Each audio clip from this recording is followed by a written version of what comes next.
Hi, Wade. Let me just rename myself. I'm Brielle. I don't think we've ever formally met. Oh, I can't hear you actually. Maybe it's my audio. No?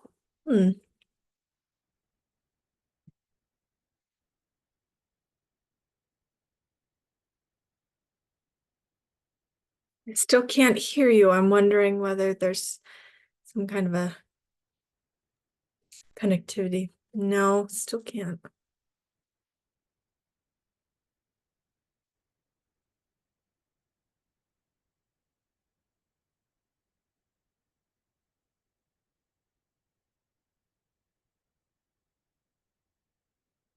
Can you hear me though?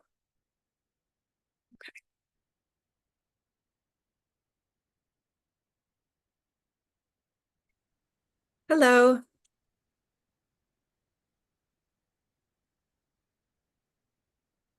Hi, Kirsten. I'm Brielle. I don't think we've ever met before. Oh, hi, I'm Kirsten Hi. Wallenstein. I'm in Madison on a bunch of environmental things, including Friends of the Drew Forest. So Wonderful. So you know Sarah well. Well then. yes, I've been learning so much. Oh, of course. Her. Yeah. In fact, I just identified a plant that I thought was at first I saw it and I thought it was a weed, and then I'm like, wait, I remember seeing it in the forest. And because she had trained me on it, I was like, it's a native. Hello, everybody. Here. Hi, Karen. Oh, hi. Let me turn off the blur. One sec. Okay, great. So welcome. Thank you for joining today. We're here at Monmouth Conservation Foundation, and Karen's going to be chatting about board engagement and all things board related. So I'm going to turn the floor over to Karen. Thanks. Hi, everybody. Should we do quick introductions? I know it's a small group and there might be some people coming or joining. That's fine.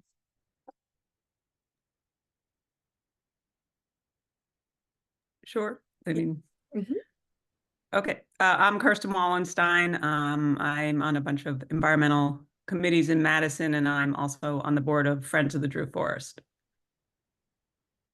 I'm Brielle Olshan with the New Jersey Highlands Coalition, Director of Strategy and Operations. And yeah, Wade is having a hard time getting audio out. I don't know if others can hear him, but I'm not able to. Oh, yeah. I don't think I can hear him. And do you want me to sit next to you so you can see my screen rather than me put it? You sure? I didn't you know what? I could. Yeah, okay. I should have thought that through. Lauren's gonna come and sit next to me so she can see the screen. Okay.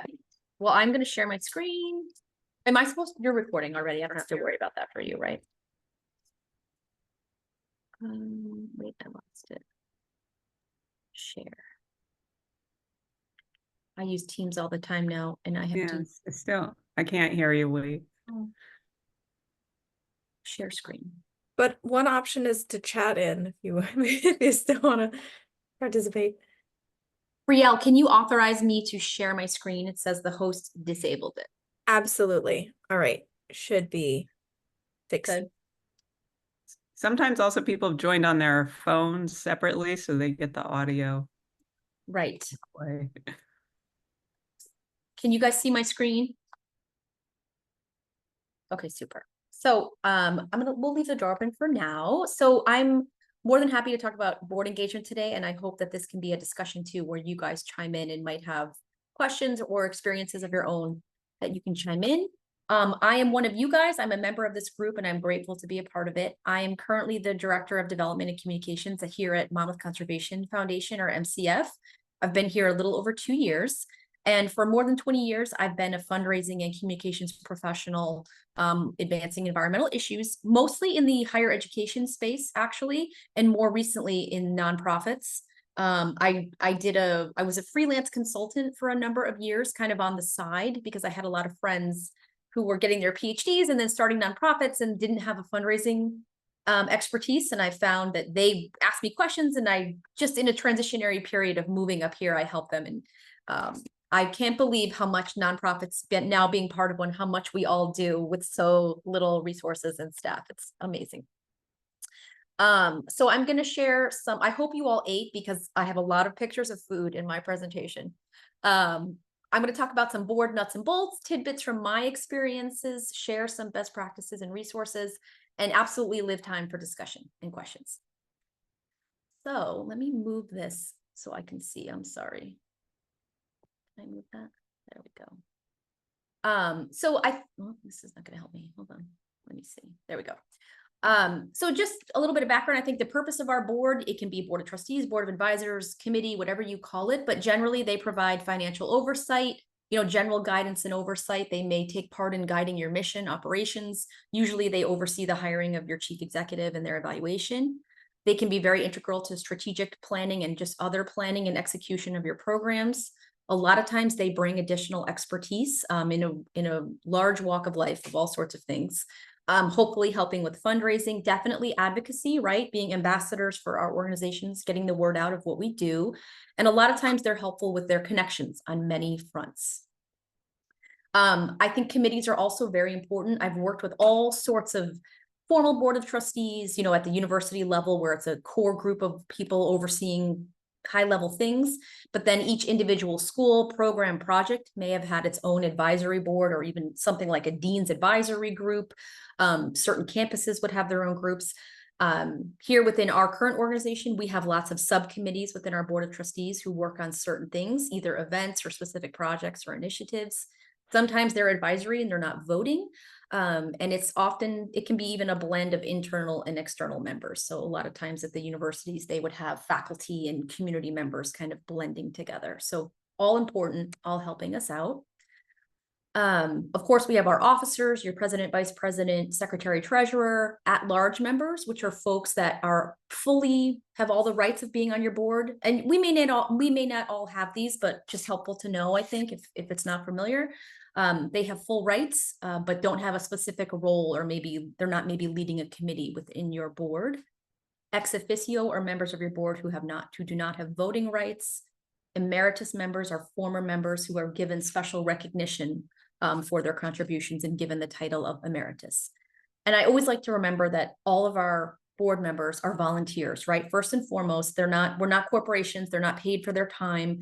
They are volunteering aside from their lives in their families, professions, foundations, businesses, whatever. They're giving of their time additionally to help advance our organization.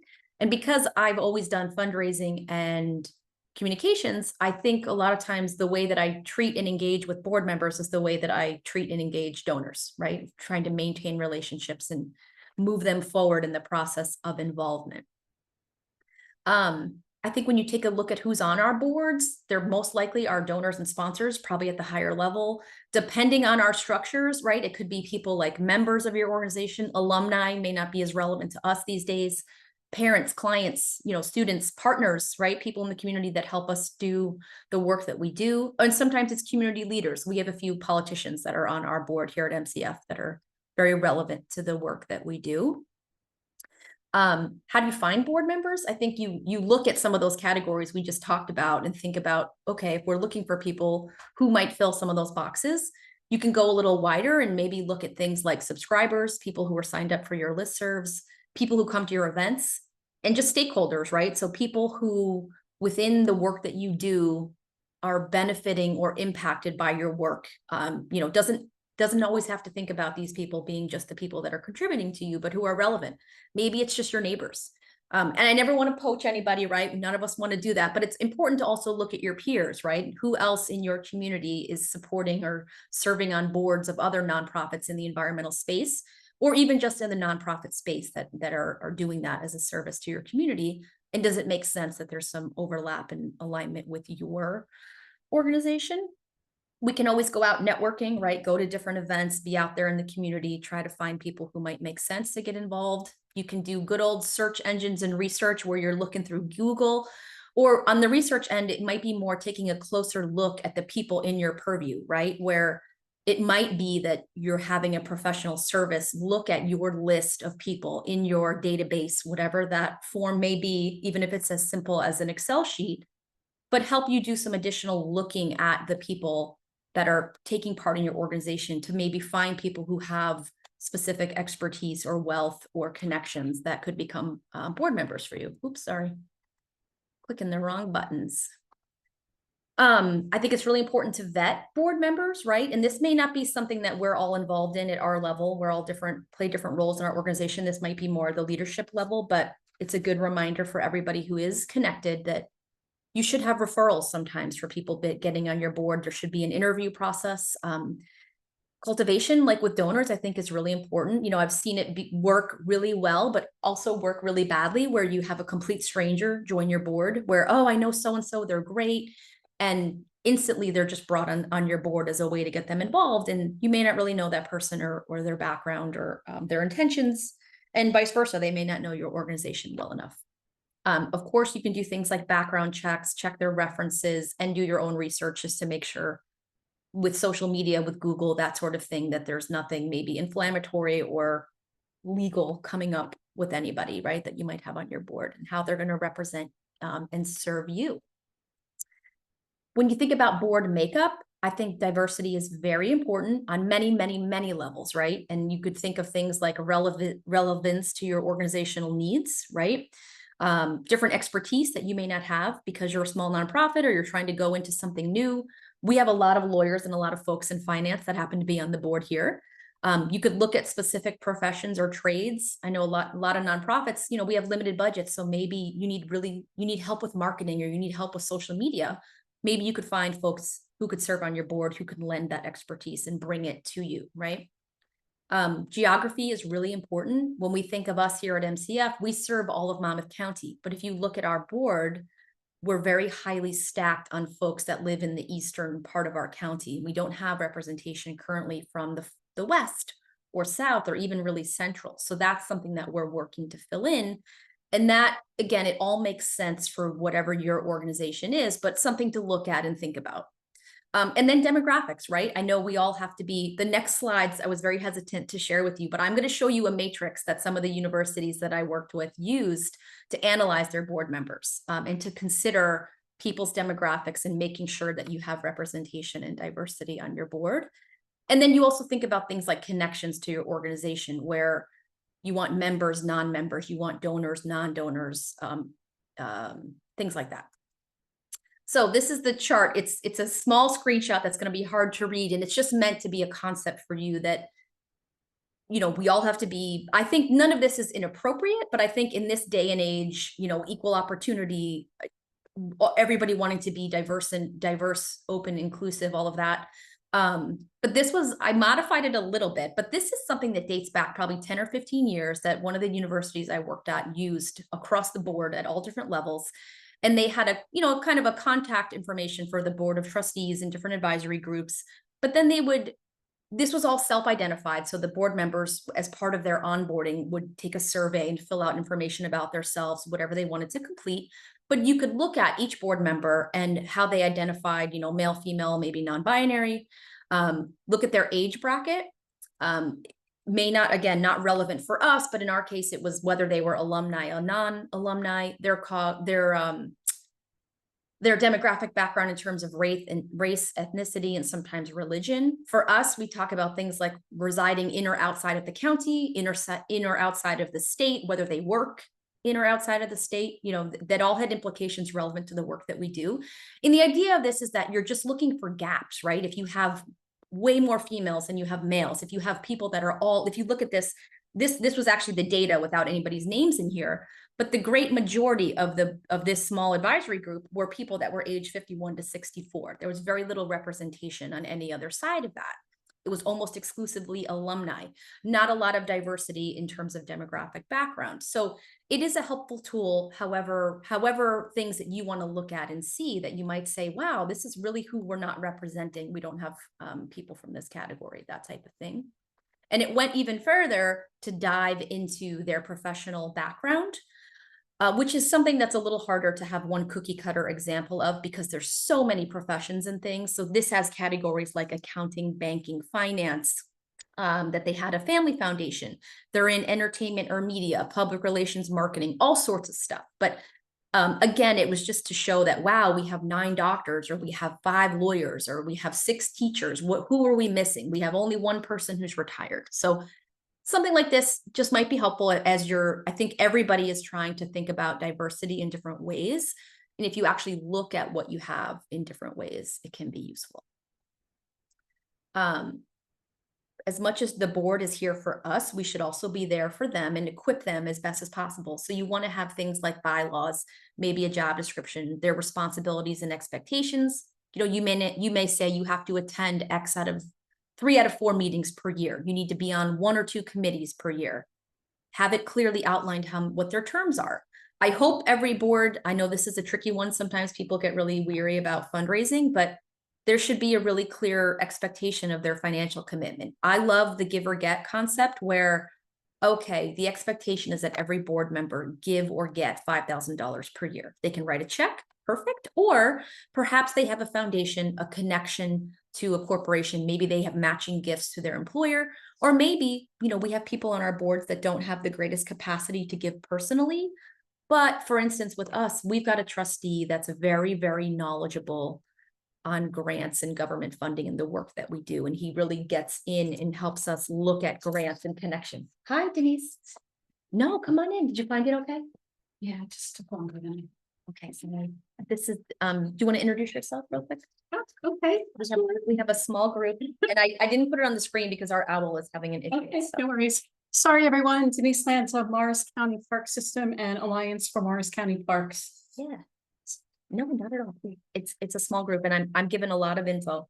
So I think with the give get, it's and sometimes, you know, we have a board of trustee member here currently who is a wonderful retired professional, you know, living on a fixed income, not a lot of capacity to give, but has helped us by making connections to folks where we got an auction item last year that sold for $50,000 because of her. So that is absolutely qualifying in her give and get checks box, way above even what our expectation is. You want to have things like a welcome letter and a packet. And I have examples of those that I'm happy to share if anybody wants to see them. I'm sure you have your own versions. You might do things like different agreements, like a conflict of interest or non-disclosure, things like that. And then when they actually get here, you know, you want to have some sort of onboarding process. Share with them basics about your organization, like a basic overview, maybe annual reports or a strategic plan. I think it's great to give them your elevator pitch, which can be kind of custom to them, give them talking points so that they're able to be out there maximizing their reach as trustees and ambassadors for you guys. Whoops. And difficult questions, I think, is always an important thing to think about, where look back in your organization's history. Maybe you had a leader, a founder who was controversial in the community. Maybe you took a stance on an issue that not everybody was on board with, that was polarizing. Maybe a lot of us see there may be a historical name or figure connected to your organization or a project that is no longer as celebrated, right? As we look at different things. So maybe there was a drama or scandal at any point, right? Whatever it could be, if there's anything difficult that people may find or ask about, just be prepared. Maybe don't hand them out to people, but have it available as a resource that if it ever comes up, and focus on the positive things that you can share, certainly stats and milestones for your organization. There's water and coffee. Communicating with your board. Some things that I've seen be really successful are setting office hours. We are all unbelievably busy, and you know, the staff probably always knows what's going on, but again, these are volunteers who probably don't come to every meeting and maybe don't read every email. So every Monday from 10 to 12, or your executive director or pick somebody on your staff or whomever is available for in-person Zoom, phone calls, whatever, to just check in with trustees and be available to answer stuff. I think customized regular email updates to your board is a really good idea to let them know what's going on. You could have some kind of portal, right? It could be through Microsoft Teams or Google Meet or just whatever works for you. There's all kinds of tools we all know we could pay for if we wanted to have access. I think advanced news is a great technique for board members, where if you know you're going to fulfill a project, get a grant, make a big announcement. In our case, you know, if we're about to close and preserve a property, we let them know first. And you can let them know this is confidential, this is embargoed. We want you to be the first to know. That way they're equipped to talk about it, to share the news about it, and they feel kind of special. And always thank them that look what you helped to make happen, even if maybe they didn't truly. And I think be prepared for things like crisis communications, some of the things we just talked about. If there's ever any kind of drama or scandal or something in the news, your board is an extension of you and should be equipped to address, either have a blanket comment or to know who to refer to if there's something going on, but just don't leave them unequipped ever. Again, because I'm a fundraiser at heart, this is where I always think about maintaining relationships. It's really important to pick up the phone. Some people really like text, that's fine. But I think just check in with your board from time to time. If there's anything going on, if they're distant, if you have something going on at your organization, if there's a shift or whatever, address that elephant in the room always. Do not let stuff be unsaid and linger and wait. And always ask the question, right? Get to the bottom of what is going on so that you always have an open understanding. The last thing you ever want is your closest sort of allies out there not being informed or feeling good about your organization or any of you or your staff.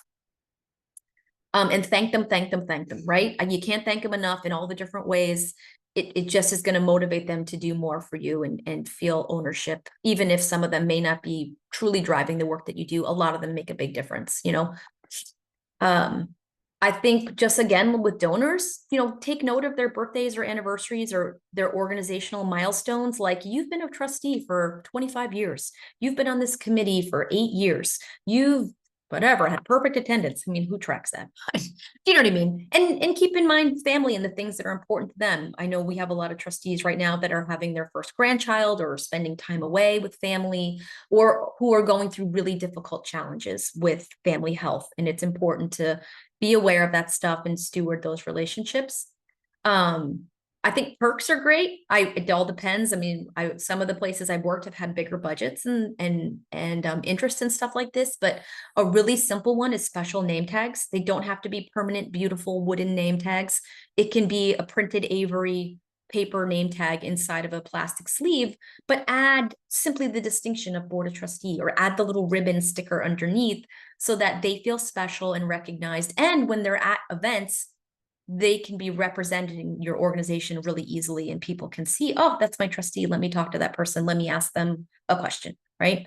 We don't have a lot of budget for this here, but swag is great. If you have shirts or hats, or we do little lapel pins here because they're low cost and easy, and always remind our board to wear them. It's like a nice icebreaker. You can think of exclusive access or experiences. So in our case, we don't have a lot of opportunity to do that, but it can be things like we host 4 events per year that are fundraisers. Give them 30 minutes earlier. Come in 30 minutes before all the guests get here for a drink. Those of you that might have an actual facility can do special things and give them special access or advance access to tickets or programs or bring your family this day. Even things like, honestly, there are some people who would love it, a sort of an annual or whatever time frame state of the address where they get to hear from your executive director or your chief scientist or whomever on what's going on, and like a behind the curtain experience. So anything like that, these are just meant to be kind of ingredients and ideas for you guys that maybe you already do or just to think about. And recognition, again, I don't think you can just like with donors, you can't thank them enough. With your trustees, I'm sure we all do it, but at your events, publicly thank them by name and as a group. Throw them in your annual report and your newsletters in little ways that you can, and just thank them so much for representing what you do. So the fun stuff of ways that boards can help, I think, again, because I've been a fundraiser my whole career, and a lot of times, as much as I try, people could love your organization and just don't have the money to give. There's a million other ways people can help. I think getting them to help, first and foremost, starts with their expertise. So I do this. I'm getting ready. As you can see today, I'm throwing so much information at you, right? But that's the intention of today. I'm here to hopefully open the door and share some ideas that you can then talk about. But with our trustees, we so rarely need to do that. They should be kept in the loop of what you're doing. And then when we actually meet with them, we want to try to minimize talking at them. They're here to be experts and sounding boards for what we're doing. And we should, as much as possible, seek their input and listen. Oftentimes too, we all are so close to the work that we're doing. We know it. inside and out, and we don't always know how it's coming through or it's being understood to the outside community. And they're kind of our first layer to that. And if they're not getting it, there's no way the public is getting it. So, and just simple things, setting meeting agendas. Sure, you can set it, but I like to always say, please provide any suggested agenda items 1 week prior. So if they have something they want to talk about, we add it. Share the meeting materials at least a week in advance so they have time to hopefully look through it, or at least have been given the chance to look through it, right? And then I'm sure, I don't mean to sound elementary with you guys. I know you probably know all of this, but having it all in one place, I think is helpful to think about. At all the meetings, just to summarize your action items and make sure you're following through on the things that you talk about doing and how they can help. So this, I will share this afterwards at a template. I at a different university that I worked at, each school had its own board. So they didn't really vote on stuff, but they were very specific to helping advance your school. And they were wonderful people, but because they weren't a classic board of trustees, we struggled to have them really kind of help us with what we needed. And we needed really help with getting the word out to grow our base and to help with fundraising. So I came up with this worksheet of like a handout for them, but I'm happy to share, and you can modify if you like or use, but really specific things that they could do, like host an introductory event for us. Maybe a fundraiser is scary, but just have a little cocktail or a porch session or a little lunch with 3 people or 10 people or 20 people where we do the hard work, but you're bringing us an audience, making introductions, extending invitations, right, on behalf of us to come to an event. Also, trustees, this is a great thing. They can sponsor our involvement to go to prominent community events. So MCF is actually out and about at a lot of different charity events in town where we can network. And that is almost largely paid for by not necessarily a trustee. We actually have a corporate friend that they like to do it because they're being corporately responsible and buying tables, and they give us a couple of tickets. So this is something that maybe people don't want to see you spending money on, but a trustee can help you do, right? Or bring you as a guest to their table kind of thing. Helping you to raise money, of course, we want them to make their proud personal annual gift at a level that makes sense. They could also host a fundraising event. And the little worksheet that I have has it's like a paragraph for each of these bullets that explains a variety of ways that this can take form and ways that they could take part. Helping us make the ask, bringing a trustee along on a donor visit is amazing. A peer-to-peer ask. They don't have to actually say the words if they're not comfortable. They may want to, but being there to say, I'm a donor, I'm a trustee for this organization. This is why I give. I'm your peer in the community. I'd love for you to consider it, is really powerful compared to hearing from, a salesperson, essentially, which I would never call myself a salesperson, but, a fundraiser who's there for money. They can help in thanking our donors, right? They could send little handwritten notes. They could be just a signer on your letters. They could do a little video. Calling nights are great. I know universities do this a lot, where we have some food and drinks and fun and give them lists and they call people. And I think I love to do this when we all have time, right? Which we never do. Before Thanksgiving, like in October, before you enter your season of thanks, I love that time of year to send notes or to call people and say, thank you for being an event sponsor. Thank you for being a donor for 10 years. Thank you, whatever. And then the trustees get to have little conversations. And it's really, I think, beneficial on both fronts, where they both feel so connected to the organization. And it can be easy, where you can just pull a list. You don't have to go crazy with background. Just say, here's a list of people that gave this year. Give them a call, right? And then they take notes and let you know. Trustees can also lend their voice in a variety of ways. They can provide a testimonial about why they give and take part and volunteer. That can be used on your website and social media. It can be part of your board directory, annual report, endless ways that you could use and share that. They could simply give you a quote, which you can even write and they just endorse. But rather than, when you have a press release going out, always hearing from your staff, include a quote from one of your board of trustees, or include them in the announcement, the photos, that kind of thing. They could write a blog post, a story for your newsletter, any kind of thing, right? Relevant to your organization. That could take many forms. They could author an op-ed, right? They could be a voice in the community that's external, that's looked at as a peer or a leader who writes something for one of your local papers on the importance of the work that you're doing or a topic, and represent themselves as connected to your organization. They could speak at an event, at your event, at another event, go to a conference, you name it. Lots of ways that they can help out. Not for everybody, but those that use social media, I'm sure it's to different degrees, right? But very basic. If people have social media accounts, they can share your content. Click share, easy, right? I would imagine people that are involved as your board members, in our case, they are probably people who love green space and they are out enjoying our parks and our beaches and that kind of thing. Simply take a couple pictures. I'm out here with my family. I'm hiking this trail. I love this park. I'm here today, and just tag us, right? It's very simple, quick. It's not too personal. It's not too public. The easiest thing on the planet, which we try to encourage everybody to do all the time, is just like, comment, and share your posts. So liking and commenting helps push the post into the algorithm and in front of more people, especially if it's a post that you're trying to boost or put an ad behind for money. The fact, I mean, it's funny here because every time we have a boosted post for our organization, it's the staff who's always first going in, adding little emojis or clapping or commenting, because we want to start it to get, Facebook will say, oh yeah, people like this. We're happy to boost it more. And it's very easy. They can also invite friends or their connections to follow us, which just maybe it's not that complicated. They're just on your page and they say invite and then click some of their friends and it sends it off, right? Of course, people see this, they can host a Facebook fundraiser for you. You don't have to ask, but I think if you present these things as options, there are different ways that people would feel comfortable helping and say, oh my gosh, I could do this. This is so easy, right? Leveraging their networks. We have, oh my gosh, there's a couple of trustees we have. Without their networks, I don't know where we would be. But in our case here at MCF, one of our biggest fundraiser of the year, we typically honor somebody.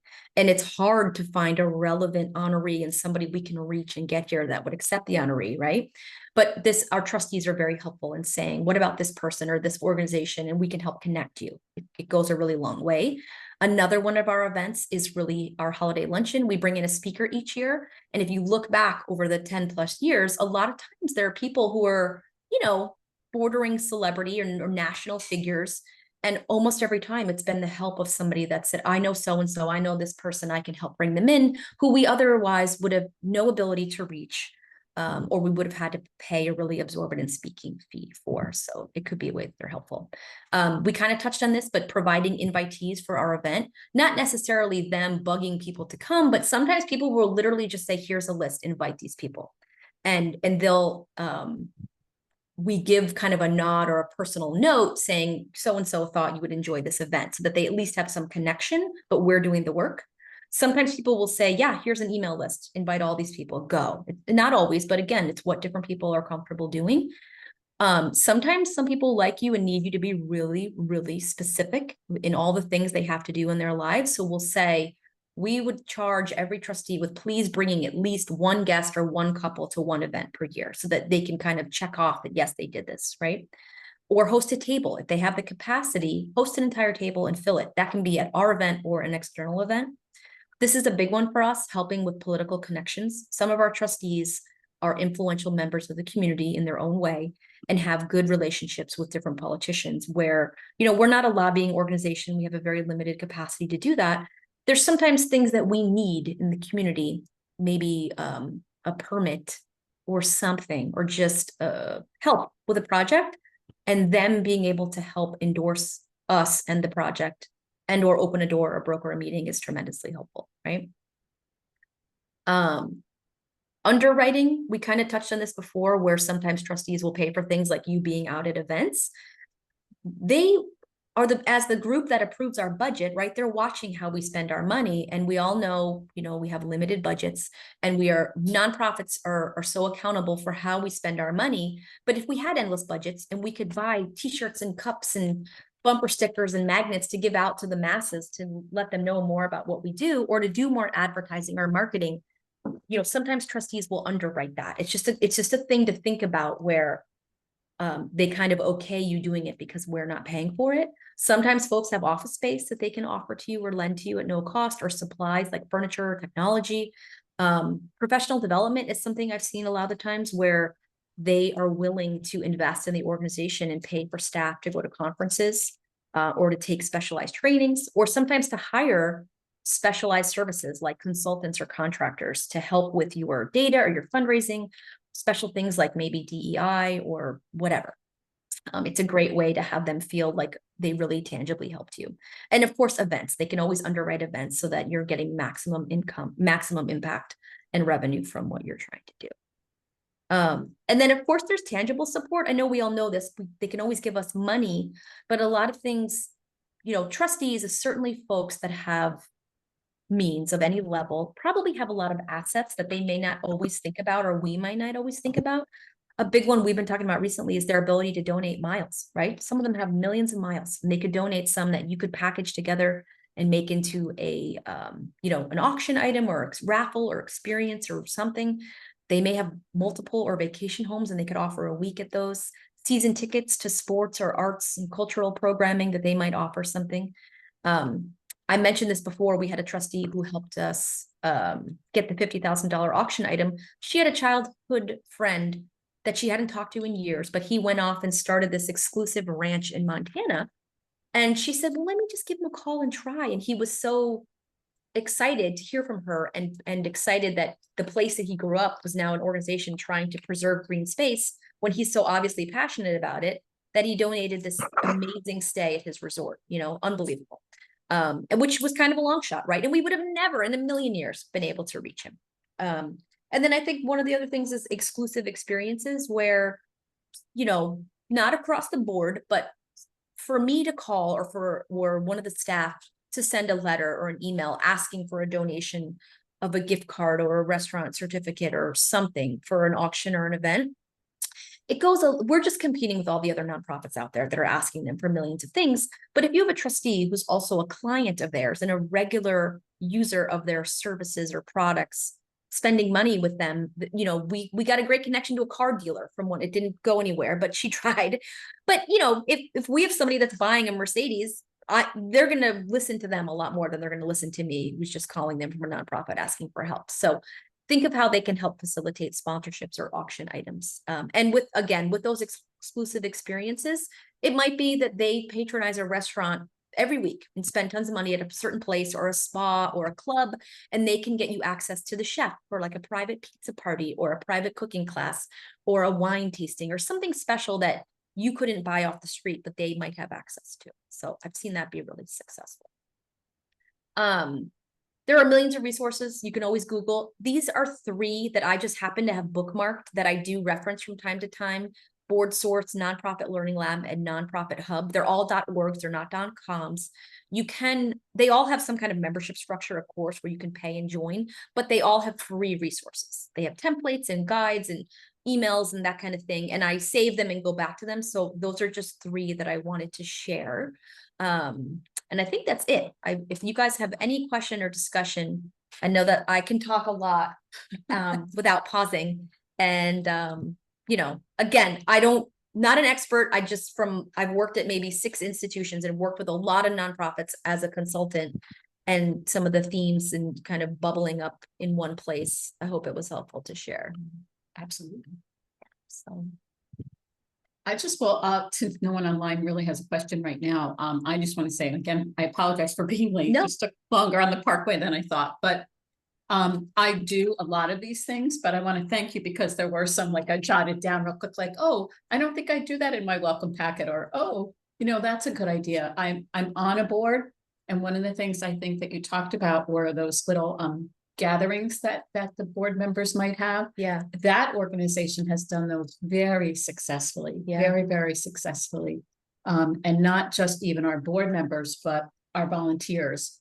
You know, we ran into a couple at a community event, and they were talking to us, and, you know, they're fairly well off, but they saw the need and the mission that we have in that other organization, and they held a get together in their living room, and they charged their friends to come. Oh, that's great. And then gave us the money. That's amazing. So yeah. So I absolutely think those are great one-on-one kinds of things. But I just want to say thanks, because I'm like, yeah, I do that. I do that. Oh, I don't do that. Let me grab that from you. I know. And that, I think, exactly. I hope it's a discussion starter, because I'm sure there's a lot of basics and stuff that we all do, but you know. Yeah, I think it's always helpful to share. I don't know if anyone else had anything else that maybe they do that wasn't covered, or, you know, I think just sharing so that we don't reinvent the wheel. Yeah. I had more of a question, or, I mean, it was great. Like the whole menu idea is so, because I'm new to all this board stuff. But one of my questions is, because on the two boards I'm on, is engaging, and you mentioned kind of younger board members. Yeah. Because they're, you know, they're just starting their career, and we always feel bad, like, you know, wanting them to come to meetings and things like that, but they just can't. They have work, they have other things, and what's your strategy there? So here, I don't think we've really dipped into that yet. We're kind of talking about it and aiming to get there. We do have maybe one or two board members who are in their 30s. I think across the board, we all know in person is amazing, but we try to always offer hybrid so that people, if they have other commitments, career, personal, family, otherwise, that they have the option to do it virtually. And that means that we have some trustees that are literally like on the ferry boat home from work, or taking their kid to soccer, and they're in the car for our meeting, but they're able to take part. And then some of it depends. It might be that I think as long as you have a stance and like a sort of a written policy, or part of your expectations is fair across the board. If you have a give or get expectation, right? Because not always, but generally people younger in their career may not have as much to give. However, they may have way more time or energy to go out and chase auction items for you, or smaller donations, or even just suggestions and guidance. I mean, I think generally people are really flexible on that kind of give or get. And if people are contributing there's so many ways that we talked about today. If people are contributing on your board in a way that you find value, it's so rare. I mean, when I worked at a medical school for just 2 of the years of my whole career, I dipped from environmental to medical, and they were really strict on the money. And it was people of a different means and, you know, big dollars. And that was the only place where I ever saw anybody got kicked off a board for not contributing toward the give or get. But maybe as long as you address those going in, and expectations are clear and fair to everybody, that might open the door. And a lot of people seem to be doing like separate a young professionals group or advisory or club, however they call it, and they have different experiences within the broader experience, right? So maybe almost like in a university setting, it's very different, but typically they always had one student trustee who was appointed to the full board of trustees, and they could vote and be a voice for the students. But you could have a young professionals group, and maybe there's one of them who gets voting privileges, or you know what I mean? There's different ways to take it. I don't know, what do you think? Anybody else? Yeah, we actually just started that with the Park Alliance. We went to the Young Professionals Committee of our county chamber. And I took my 30-second commercial and said, hey, I'm with the Park Alliance and we're looking for young professionals. We actually got 2 That's great. To step on the board, and one of them just did the rappel down the hotel for us. Oh, get out. So, you know, I think there's a whole different set of skills that come with Wow. the other person, she is also in her 30s, and she is helping more with, like, we just wrote a letter to our a quarterly letter to our donors, and she helped with that. She proofread it. She made some suggestions. She's also suggested like a new special event. So Yeah. you know, I always think there's like, no, I know. No more events. No more new special events. No more new special events. But No, I wouldn't have anybody do that kind of work. Really? Oh. Oh, you mean edit or something? Really? No. Oh, no, it was very helpful because I wrote it. Yeah. So me thinking, oh, I'm explaining it. She was like, okay, you need a little more explanation here. You need a little more explanation here. Yeah. And then I had another board member. I'm not really great with Excel, and I had to transfer my donors from QuickBooks to Excel. My other board member did that. Yeah. So, you know, it's kind of been helpful, like a worker bee. Yeah, Like the you have expertise people who that you contribute need. cash, Yeah. and then you have people who contribute more of their time. So, Right. you know, I just think I'm really happy that we got our 2 younger board members. But yeah, we went through our young professionals at the Morris County Chamber. Yeah. Yeah. And I know we've been talking a lot about with our events of how it's a different price point sometimes. It's a different experience. It's different expectations and goals and types of interaction that we keep talking about. Well, maybe we'll have a specific different event, and that we could have some of the younger trustees or volunteers step up and help host. We haven't gotten there yet. But And it's also, I think we're starting to learn, like, our events tracked attract certain age groups. Yeah. And like our golf event, even though I'd love to get younger people and women at our golf event, I'm Yeah. having a really hard time doing that. With the nonprofit that I'm a board member of, we did something at a cider facility. Oh, yeah. Oh my gosh, they just came in droves. I loved it, right? You know, young couples who have young families and things like that just came in droves. And it Yeah. was like, okay, gotta kind of look at the event as to who we're attracting to, because Right. yeah, all those people who are retired are just not gonna be our sustainable donors, so. Right. Yeah. Yeah, does that help? Yeah, that's a huge help. I mean, yeah, just the young professionals. And also I love that idea of the family friendly events, because you think of fundraising, at least when I first started, is like formal and whatever, but Yeah. Yeah. you've got to open up your mind that it's across the board. Yeah, and then we've talked a lot about what we're working on is we don't have this organization, we don't have a lot of pathways for involvement. We just acquired our own preserve. So eventually we'll improve access and we'll be able to host, maybe classes or programs or events there and welcome people to a physical facility. Here we're at rented county space and people don't really come here to see us ever. And we're in the field a lot.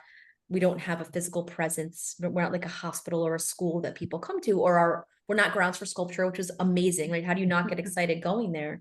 What was my original train of thought? It just left my brain.